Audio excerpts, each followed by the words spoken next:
Hi, welcome to the director's cut of the hiking videos that I made this summer. I will be talking through some of the behind the scenes and other things that I didn't get to include in the video. Let's go. This is day 38. It is day 38 hiking the Continental Divide Trail and Great Divide Trail combined. I love hiking in the early morning, the frost and dew conspiring to make the whole land shimmer as the sun wakes up, the robins standing sentinel in their red uniforms as I pass. We spent the whole day hiking in dirt and it was... This is one of my favorite introductions for any of the videos that I've made. I really love what I wrote there about that feeling of hiking in the early morning. It is how I feel about hiking in the early morning, and I prefer the morning hours of hiking and the last part of the evening just before the sun sets. Those are my favorite times for hiking. Such a relief. It just feels good for the body and brain to be able to turn off and cruise. Except I carried my snowshoes for most of the day, and those extra pounds really make a difference on the climbs. So the snowshoes, like I said, I was carrying them for most of the day. I think Slide offered to carry them after.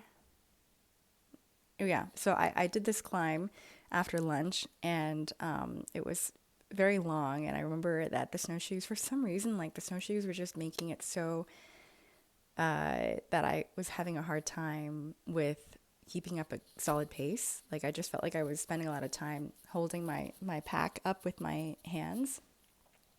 And I just couldn't keep a good pace in the climb. And Slide ended up waiting at the top of that climb for 50 minutes, 50, and he fell asleep. He was napping. And I think that's when he told me, he was like, I think I need to hike alone. Which I knew was going to happen eventually, but yeah, not surprising. After the climb we did after lunch, Slide napped and waited 50 minutes for me. I just couldn't get my legs to a higher cadence with all that extra weight on the climb. I really missed having a hip belt on my pack. Once he took the snowshoes, I was able to crank. Look at the snowshoes. So the blue snowshoes are mine, or I guess they're both his, but the ones that I was using are the blue ones. And then he put the green ones on top, and he has a much better strapping system. I just think it's kind of hilarious that as soon as he took the snowshoes, I could do 11 miles in 4 hours. Yeah. And I think the total for the day was 37 miles, which, I mean, if I had been able to keep up on that climb, or if he had taken the snowshoes from me before the climb, maybe we could have done 40 that day. Who knows? Got another 11 miles in 4 hours, and we racked up a 37 miles. And this clip is from Slide making fun of me because so there's the trekking pole that I had, and then the trekking pole that I broke the day prior. I think on day 37 when I got stuck in the snow, I was digging myself out with the trekking pole, and I broke the trekking pole. So I ended up finding a stick instead at the end of the day, and I tend to keep my trekking poles fairly low. I like to keep them fairly short so that they're not at the right height for when I'm normally walking, but they are at the right height for when I'm climbing, because that's typically when I use my trekking poles. And so Slide here is like, how are you even hiking? And these are so short. And that's what he's making fun of me here for. Day for the first time in a long time. We are crossing the low valleys between the San Juans mountain range and the Collegiates. We'll be back again in the snow soon. But for now, this is really refreshing.